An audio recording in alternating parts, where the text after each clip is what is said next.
Hey everybody, Zachary Bach, Mike Devilak, SolarProStraining.com. Today we're going to talk about a lead generation method that is social farming. Now, this gets weird because you got social farming, you got social media farming, and you got sphere of influence. All of these are very similar, but intentionality matters. Mike used to be a teacher. Yes. Used to be a sports coach. Still am. You still are a sports Yes. coach, right? So when you're coaching sports, how many kids are on your team? Shoot. On my individual team, we're talking like 20-ish, but Okay. like the organization that I'm with, like we're talking over 100 again. So let's just go through your team. Yeah. Right. So 20 kids, 40 parents. Yep. Right. Although the rate of divorce is pretty high. So let's go with 60 parents. Yeah, right. So Yeah. 60 parents on this team of 20 kids. Mhm. So that means that's 60 opportunities. If these people are trusting you with their kids, Mhm. they're already trusting you with their kids' futures, quite frankly. Pretty much, yeah. Because every kid's going to make it to the majors. Everyone's right? a pro, yeah. They're all going to be a pro. Yep. And so these parents already know, like, and trust you. Absolutely. Why would you not introduce your business? There's no reason not to. No reason not to. Yeah. And for me, there's two things. My two biggest social spheres of influence is Boy Scouts and soccer. So my son is in both of those. One of my sons, the other ones are too young. So my 10-year-old is in Boy Scouts and soccer, and now jiu-jitsu. But that his mom's taking him to that. So soccer. I sponsor my kids' soccer team every year. So I pay for the party, I pay for the banner, I pay for anything that the team needs. I'm generally in it less than $500. But there's 12 kids on his soccer team, 24 parents. So that's 24 opportunities for me to leverage my network. Right? So Boy Scout, same thing. He's got 100 kids in his pack. That's 200 potential parents, right? 100 families that I can leverage, that I can sponsor stuff. Now, say that you don't have the money, right? You just don't have the money to be sponsoring stuff. That's fine. But you can still be involved. So nonprofits.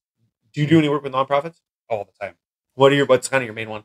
When I say nonprofits, I think a lot of like the youth sports leagues, just because that's kind of where I know the industry and I know that they need money.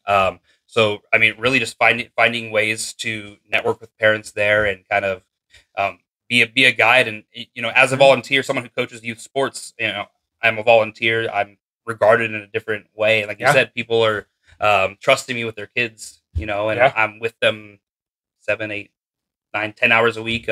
Some of the teams I've coached, I'm with these kids for 30 hours a week. When I was coaching high school stuff too. So it's they trust me. So things I say aside from just the sports side of things, they trust me as a mentor to their kids and an advisor for their family. You have two choices, and I'm going to touch more on this later in another video. But you've got time actions and money actions. Okay, when you get to a certain point in your career, you have to say, okay, is it worth it for me to spend my time doing this, or would I be better served hiring for this? And so you have to decide. So if you're new in your career, you have more time than you have money often.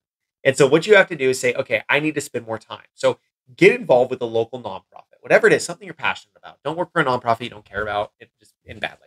You get bored with it. So decide what your nonprofit's going to be. Maybe it's Habitat for Humanity. Maybe it's something with cats and dogs. Maybe it's ending homelessness. Maybe it's providing food. Maybe it's whatever it is, whatever you're passionate about.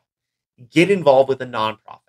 Now, don't get involved with that nonprofit just because you want to get business from it. The business will come, right? Get involved because you want to actually have good intentions. You have good intentions, okay? So get involved with a nonprofit. That's one of your first things that you can do for social farming.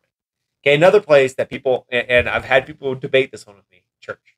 Absolutely. Okay, people go, well, I don't want to ask my church for business. That's weird. Somebody's getting that business. Mm-hmm. It can be you as a member of that church, or it can be somebody that's not. But those people trust you. I was going to have a story on this one. Go for it. So my brother-in-law is a realtor in Houston, Texas, moved from LA, got involved with the church. He was a brand new realtor. And just being involved in the church, got so much business, he was able to retire from his oil job and does real estate full time, just like that. And he's already a super successful real estate agent in Houston, Texas, where he moved and knew nobody just for his involvement in the church. All it takes is one solid social sphere of influence to really start to build your business. But here's the key: you got to ask for the business. Okay, now we go back to when we talked about networking. Don't ask when you first get there.